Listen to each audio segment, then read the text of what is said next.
In this video, I'm cooking from the Disney Princess Healhty Treats cookbook, and I thought it was long overdue for me to actually attempt one of the bread recipes in these cookbooks. So I'm going to attempt from this one, the Motunui Sweet Rolls, inspired by Moana. And there's no picture to share with you, sorry.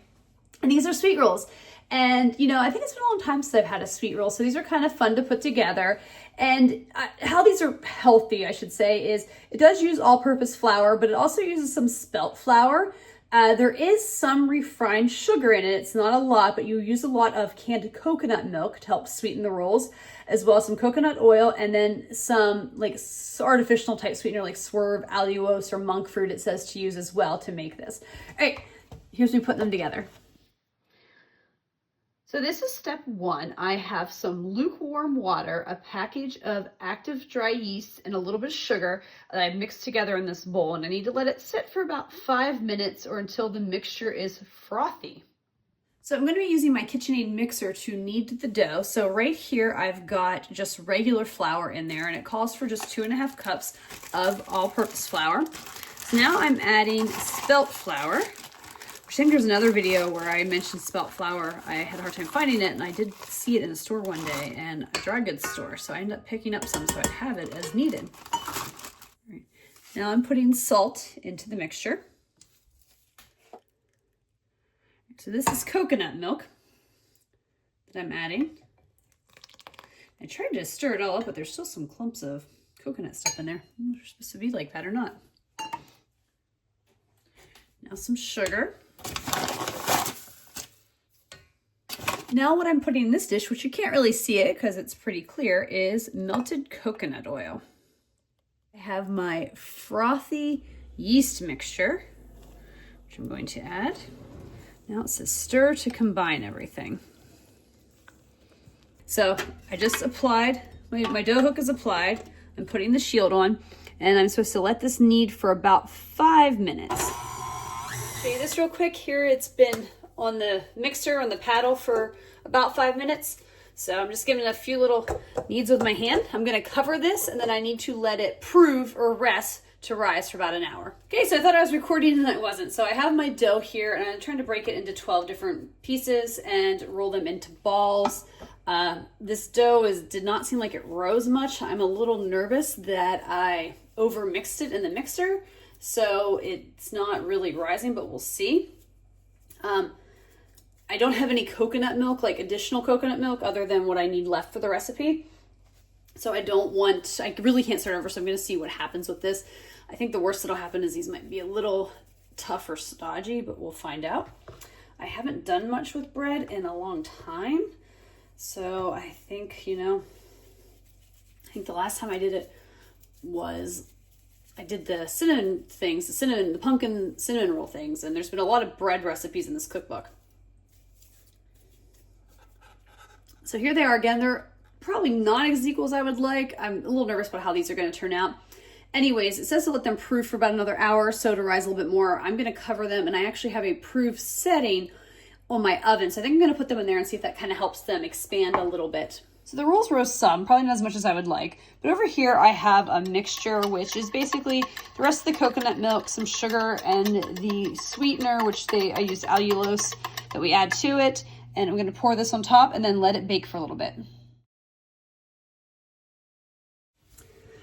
So there was a picture of the sweet rolls, and I have to apologize. In true Holly fashion, my last few weeks of my life, I've honestly been absolutely crazy between work and things happening outside of work. I just have kind of made a couple things here and there, and I've had a little free time. I went to look at the videos and export them, and the video of them out of the oven and me taste testing up was gone.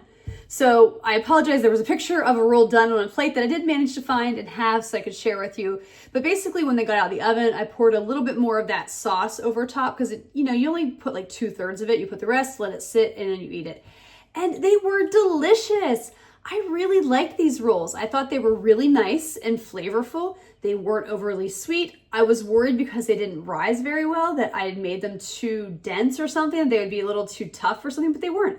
They were really actually quite delightful, and they lasted a really long time too. I didn't put them in the fridge or anything like that. I just left them on my counter, let them sit for a few days. I think, even like 4 days later, they are really good. And these are a really good option, I think, if you are looking for maybe like, if you're one of those like sweet pastry morning people, this would be a good option. Or if you're somebody that likes maybe something in the afternoon that's a little bit sweeter with maybe a little bit of energy, like those carbs to pick you up a little bit, again, I think this would be a great option. And because it's not a traditional sweet roll using the spelt flour, not as much refined sugar and the allulose, it is definitely a little bit healthier. It is the Healthy Treats cookbook. I don't know if I'd call it healthy, to be completely honest, depending on what your definition of healthy is, but it was still really, really, really enjoyable. Now let's get into the rankings where I rank the 3 different categories of this. The first is the ingredients, and that's on a scale of 1 to 5 in terms of cost and how easy or hard they are to find. And I'm gonna give this one actually a 2, 2.5. And the reason is just a couple of those ingredients. One is the spelt flour. Now you use regular flour, all purpose, with the spelt, but spelt can be a little tricky to find. I can remember there was another recipe in this cookbook that called for spelt flour as an option, and I ended up getting something else because the day I went out looking for this stuff, I couldn't find spelt flour.